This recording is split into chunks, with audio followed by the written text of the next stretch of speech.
It's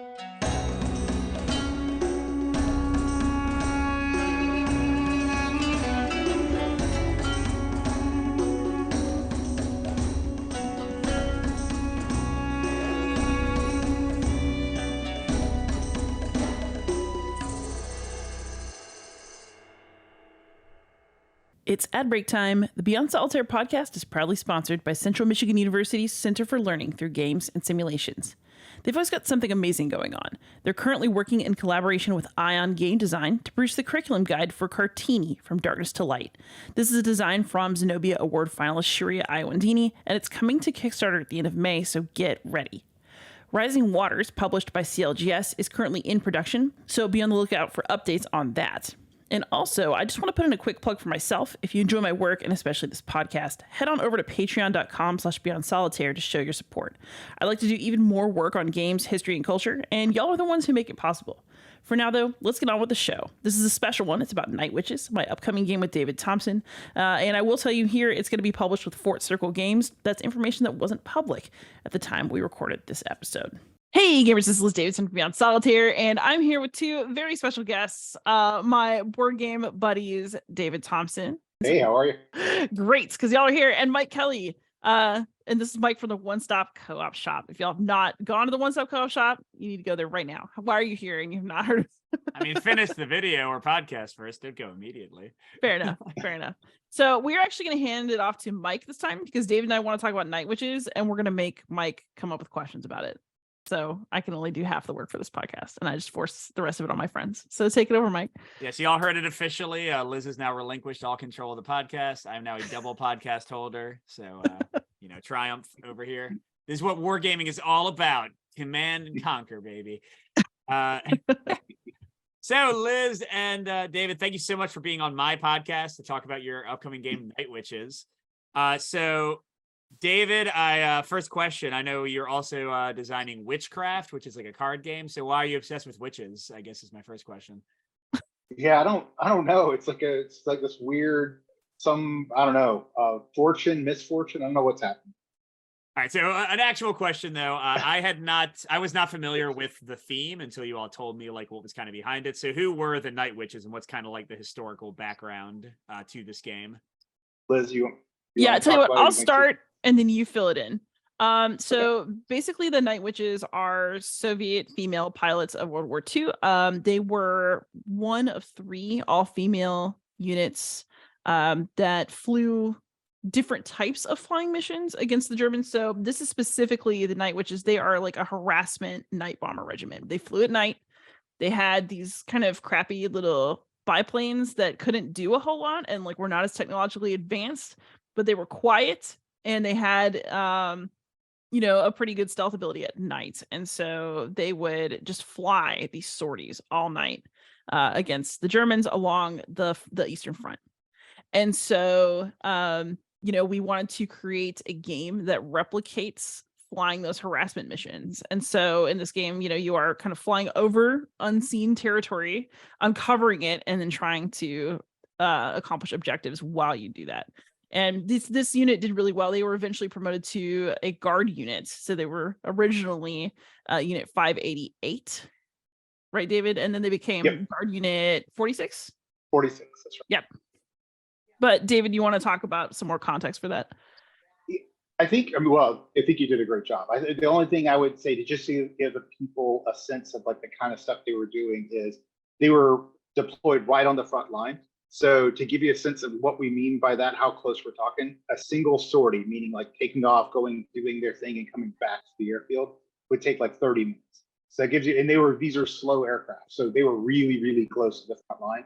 And they would fly all night long. So it was possible if it was like a long night, like during the winter or whatever, they could fly, the same crew could fly as many as like 14 times in a single night. So they were taking off, going, like Liz said, these were harassment missions. They couldn't carry big, large bombs. So they were hitting what, are known as like soft targets, right? And then coming back, recovering, and just doing it over and over and over in a single night. So what got you both kind of interested in this theme and this like historical moment? Because like David, especially for you, pretty much all of your games are about hopeless missions most of the time, like people who die. So you're saying they're successful in getting promoted. That seems totally off brand for you. That would be my influence. I chose a more positive. No, I'm kidding. Liz was like, I want to win once. No, actually, Dave and I had a meeting about this game this morning and spent the entire time talking about how we could be meaner. So I actually think we're well aligned on that. No, I mean, I don't know how this got started. David and I had joked about making a game together, and then we quit joking and started seriously talking about making a game together. And this was one of the possible topics that we'd thrown around, and we thought about some other stuff, but this was the one that we just kind of kept coming back to. So we decided that we were going to do it as our very first conversation about this game with each other was actually on this podcast we recorded with Raina Pennington, because we wanted to make it like a very open process, and also one where we were really thinking intentionally about how we wanted to communicate about the game. And so this is the one that just worked that way. So what kind of mechanically, so for context, I just played a single game. So I've seen Night Witches in action, a prototype, but I have not played a lot. What games kind of influence you all? Like, were there any kind of, let's make it kind of like this and make kind of like that. I want to have these mechanics. I want to borrow something from this game. Like, where were your kind of starter points for that? Dave, you want to take point on this one? Okay, I'll start. Yeah, you go ahead. You start now. Yeah, all right. So I'll start, you pick it. So I'll edit this out. Everyone know that David and I have very politely trying to make each other go first. So basically we started first by talking about how complex we wanted the game to be. So we talked about our audience first. So we had a discussion about, something that was more kind of resist level versus something that's more like a Pavlov's House versus something that's more like Thunderbolt Apache Leader, because that's my personal love of like airplane games and, well, helicopter games, but aerial combat games. So we first decided that we wanted the game to be very accessible. So we were looking for a tight rule set. And so that was the very first priority. And then I thought, hey, well, since we don't necessarily know what's under us, we could make it like some kind of bag builder. And then we were talking about what kind of map it was. And then David showed up on Tabletop Simulator with a hex map a little later. And we decided that worked. And so we've just kind of really thought about how to keep it streamlined the whole way. And that has guided every single decision, starting from, we want this to be something that I can play with my mom up until now. What would you say, David? Yeah, no, I think that's absolutely right. I mean, I would say one thing that I'm really glad that Liz and I did is we didn't talk about the game from a gameplay perspective at all until we met with Raina. So, and we were very deliberate about this. We met with Raina. We had that discussion on her podcast. We did not talk about where is the quote unquote, where's the game going to be until after we met with her. Yeah. Then we met, following that discussion, and we had a long conversation about, after reading and meeting with her, about, okay, where is our game really going to live? Because there could have been so many different games, right? You could have an entire resource management game about the whole recovery phase and managing the regiment at a much higher echelon. But we really felt that the easiest way to evoke the theme of the Night Witches was put the players in the Night Witches role. And then one interesting thing, and we don't talk about this much anymore, but when we first started out, I thought it was more, I thought the right place to start was you're controlling more planes. And Liz was to her credit, was we have never really disagreed on the design, but Liz was pretty adamant, I think we should start with 2 planes. And that was a really, really good decision because it's just the right amount of control and focus in the game. And it really lends itself well to being a solitaire or 2-player co-op, which there's not a lot of games that do that, right? That's a fairly unusual player sort of choice or whatever. But yeah, every decision we've made throughout the design has been, how do we have this really sort of tight, accessible rule set that is, while it's a war game or war themed game or whatever you want to call it, definitely my 12-year-old daughter can play. Yeah.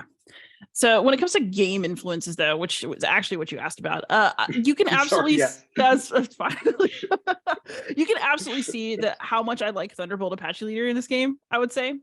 the kind of that feeling of propulsion and going from low to high and having, there's going to be some pop-up targets that show up, there are little things, right, that you can see that I've played and loved that game, but it's meant to be for somebody who's never ever maybe going to touch a game like that, but could play this. You saw by stealth and seeing it when you played. I think that there's definitely something to that. And we use resist as kind of like a point for how we wanted it to like feel in terms of complexity. I would also say that I just kind of wanted to make a bag builder because I'm tired of the only two solo bag builders that anybody talks about being Coffee Roaster and Warp's Edge. Well, you also got Orleans with the expansion in there. Yeah. Although this didn't turn out to be a bag builder in a traditional way. It has bags and tokens are in it. I wouldn't call it a bag builder. Yeah, I wouldn't. It was supposed to be, but it turned into its own thing, I would say. Yeah, I mean, having, outside looking and having played it, first of all, I think the entire rules teach going into a lot of detail. And we were on like a slightly more, like not the very first intro mission. Probably took like 5 minutes, maybe. So definitely the accessibility seems like you all achieved that pretty well. And yeah, as someone who's played both games a lot, it very much feels like Thunderbolt Apache Leader meets By Stealth and Sea, like kind of how quick or slow do I push my movement from By Stealth and Sea, the whole like avoiding patrols and avoiding attacks, but then like the pilot management, the multiple like attacks, the popping up and popping down and like ranges and everything. I think it's great. I mean, I'm biased. I like both these people, but I legitimately think that was a really fun game from the one time we played. I did want to ask, this is what I kind of flubbed in my brain earlier. Do either of you know of whether the Night Witches have been featured as a scenario or a full game in any other ones, or is this kind of the first time that's being tackled that you know of? I don't think so. In terms of board games, I don't know of any. I don't know of any Night Witches. I don't know of any game that certainly they're not the focus of any game. Right. It would be hard I wonder. to say. There's always like some, like Pavlov's House was like a scenario in in one of the other games or something. But right. If it is, I don't know of it. Okay. Right? Cool. And here's the thing. It's a little bit of a difficult scenario to pull off in most any other game unless you design the game around it, because they're not aerial combatants, right? Like they didn't even have guns on their aircraft. They can't defend themselves. Yeah. So like you can't really have them in an aerial combat game as a scenario, right? I mean, you really do have to craft the game around them if you want to feature them at all. So it would be very challenging, I think, to have them as a scenario in a different game. Yeah, there is a card, I think, in Undaunted Stalingrad, right? There's a Night Witches card. Now that's a little bit misleading, so that they were in the area. They were in the Stalingrad area. There's some debate about whether the 588 actually performed night bombing missions during the battles. You all heard it here first. David Thompson hates history and doesn't actually want to be accurate. Oh God! All right, so I do want to mention though that among board games, I think this is the first Night Witches board game. However, there are other Night Witches like media out there that we are aware of, and it's really cool actually because it's such a niche topic. It's like the people who know what Night Witches are know from one of these bits of media. So there is a graphic novel called The Night Witches.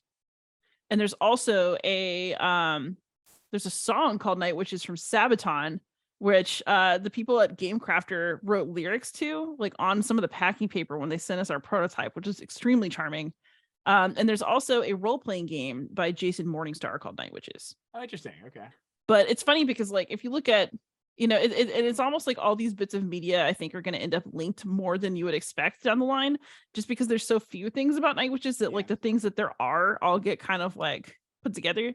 Whereas if you have a Battle of the Bulge game, no offense, David, but there's a lot of those. Yes, absolutely.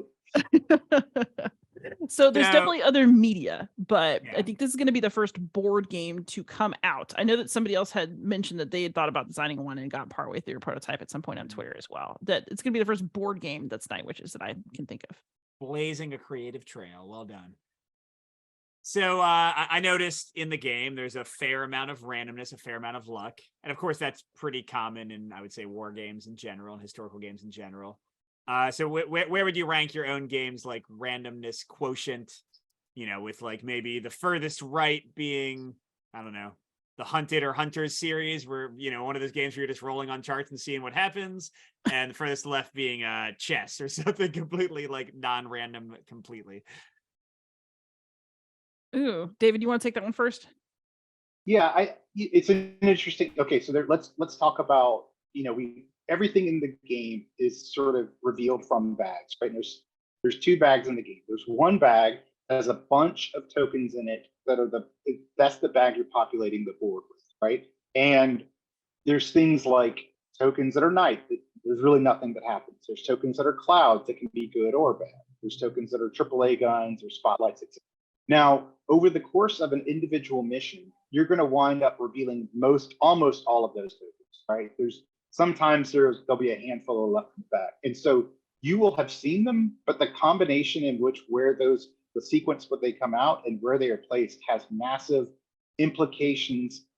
And I think over the course of missions, I think the difficulty winds up kind of being leveled out.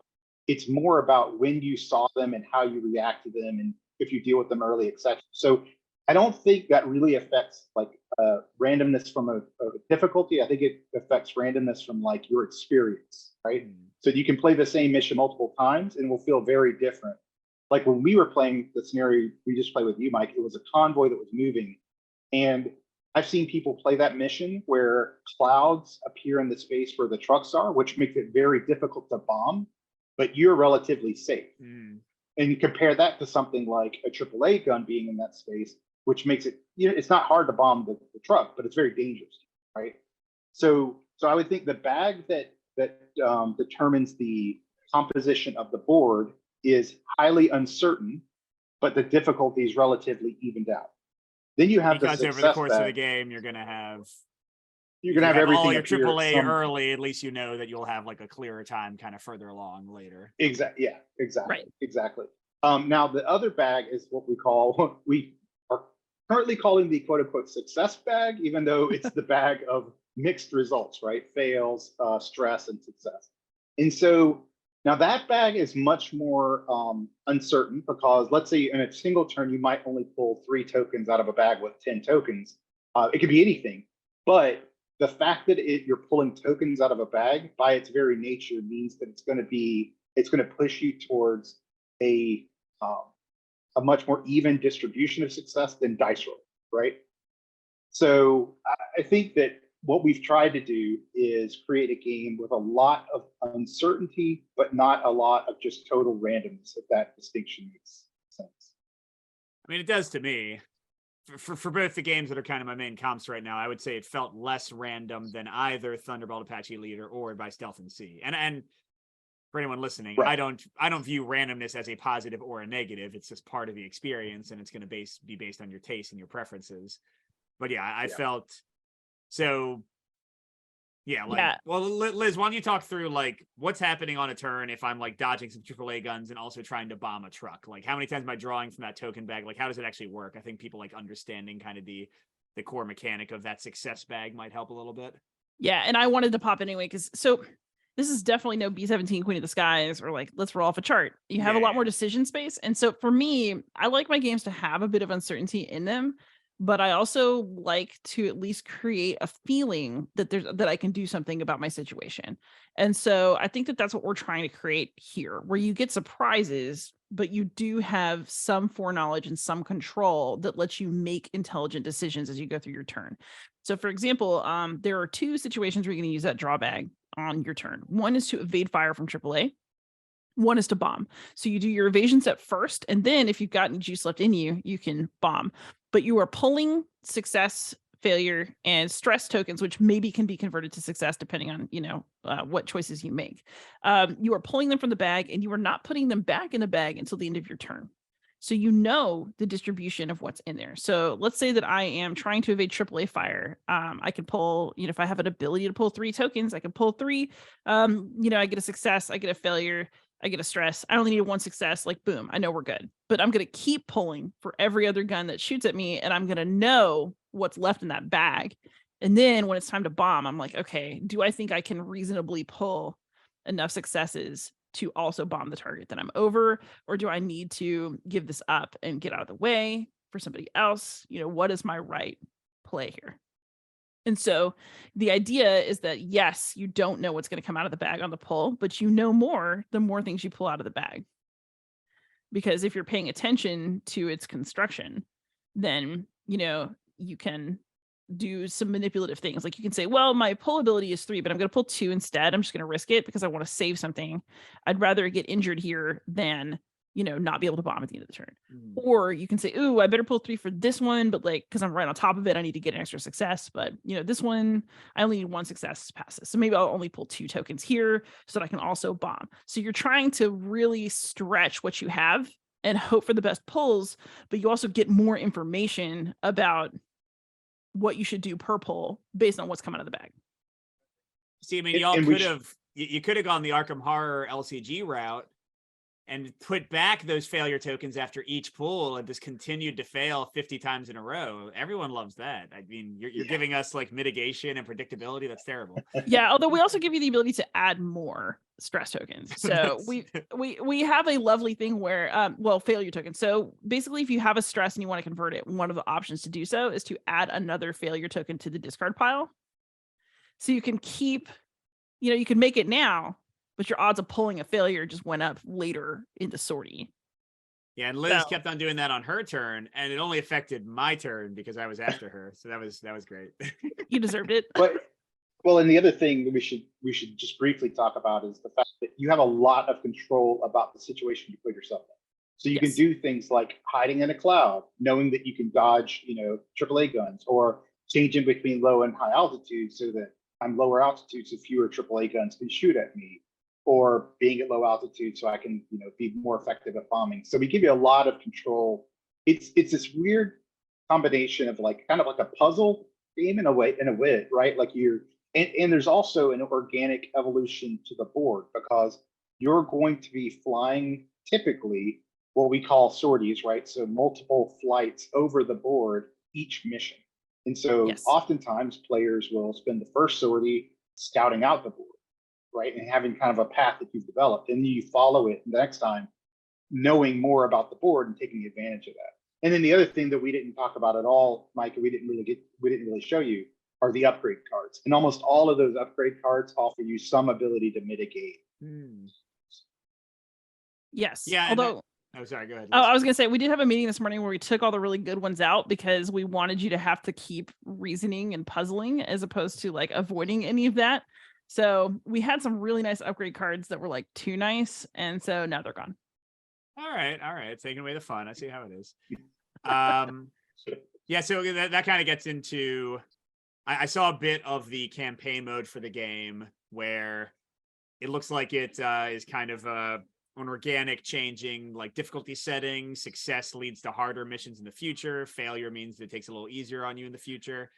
So how many scenarios are there? How do these upgrade cards work? I guess not in too much detail, but just kind of give us a picture of the sort of structure of the campaign overall.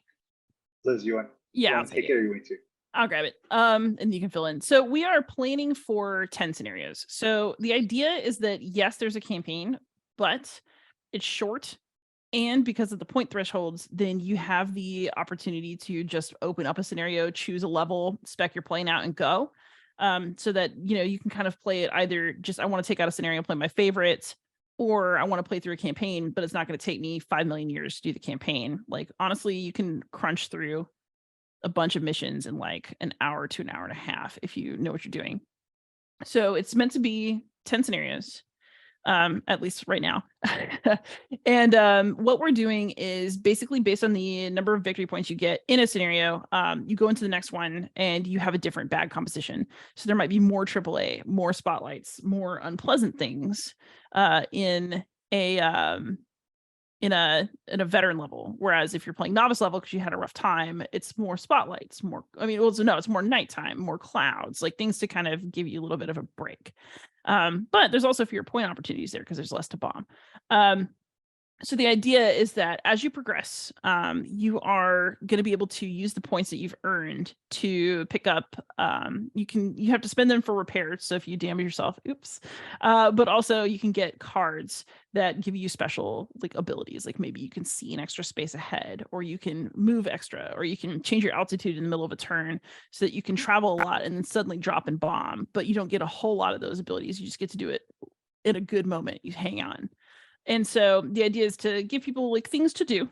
And then halfway through the campaign, we are going to, so basically at one point, the Night Witches planes got upgraded. They were still the same dinky little planes, but they got more bombs and they got more fuel. So halfway through, you flip the board and you have more bombing ability, you have more fuel, but also we made the board bigger. So, what we give, when we give, we take. So, we've tried to make a good variation on the missions, but we've also tried to really stick to a good core rule set that works every time. And so I think that's kind of the dance we're doing right now. What would you say about that, David? No, I think that's absolutely right. And of course, like, what's awesome about history is it leads to these organic evolutions anyway, right? So because the Night Witches were so effective and flew so many sorties and pissed the Germans off, the Germans responded to them accordingly. And so what we have nice things, the Germans are going to be able to reconstitute their AAA guns. They will actually introduce interceptors, which they did in real life, right? They were tired of getting bombed, so they brought German, fighter aircraft to them. So those are the kinds of things that we get to introduce in the game to instill some excitement and fun. Yeah, I was going to ask at some point, do enemy planes start attacking you? I'm not even sure how that would work. Yes. That sounds terrifying with the game I just played. Like, how the heck do you even survive? So the best defense, really the only defense the Night Witches had going for them, were they were so slow that it's hard for the German aircraft to slow down to their speed. So when your best defense is that you're really, really, really slow, things are bad, right? That's awesome. So what's the what's the plan? So like, you all have a publisher for it potentially? I mean, I don't know if you're able to talk about that kind of stuff yet. Like, how far along in the process would you say you are? The game is spoken for, a contract is not signed. Would that be about fair, David? Yeah, I think that's right. Yeah. And as far as like how far along, so the core rules aren't going to change at this point, right? Like the core play patterns and gameplay and stuff like that. We're very much in the phase of tweaking things like individual point values and a couple of things, costs for upgrade cards. And then we've designed the first 5 scenarios. We've sketched out the last 5, like we know the concepts. So it's now transitioning to sort of like late design and beginning of kind of development. After that, we'll do all the cool thing about the game is it lends itself really, really well to data-driven playtesting, right? So there's not a lot of subjectivity in it. We need stats like how many points did you score, et cetera, et cetera. And this game does a really good job of lending itself well to that. So, and because it's so super short and it's solo, designed for solo, we'll be able to get a ton of really good playtest data. So I'm excited about that. But I think, we have a few more months of like design work based on the pace we're going now before we can transition it. Yeah. Although, so and the other thing is like, knock on wood, right? I'm just waiting for us to have a disaster, but we haven't yet. Like everybody talks about like when you design a game, right? You're gonna have this phase where you hate it or where something's not working. And like thus far, that has not occurred. And so I've been joking with David that like this is like how parents get tricked into having a second child. That like we're having an easy time with this game. And so I'm like, oh yeah, game design's so fun. This is going great. Like I'm just full of ideas. I know what to do about this. We had a great meeting. We're not disagreeing at all. And then, my Night Witches would never act out in a restaurant. And and I feel like we're just kind of like, I'm like, where is the shoe gonna drop? Like but so far we've had a blessed process here. So when I don't get invited to the next season of Beyond Solitaire, people will know why. We've had a falling out and Night Witches won't come out. I mean, I anticipate it's going to be when you add in the enemy planes. That sounds like the biggest shakeup to the like formula of the game. Have you play tested any like scenarios with that yet, or is it all conceptual so far? It's all conceptual. It's coming up. It's 2 scenarios. It's like, I think scenario 7 is when we sketched it out to be introduced. So we'll see. We'll make it work. Nothing stopped us. Yes. I believe in us. I believe in our little canvas wings and slow speed as a primary method of defense. All right.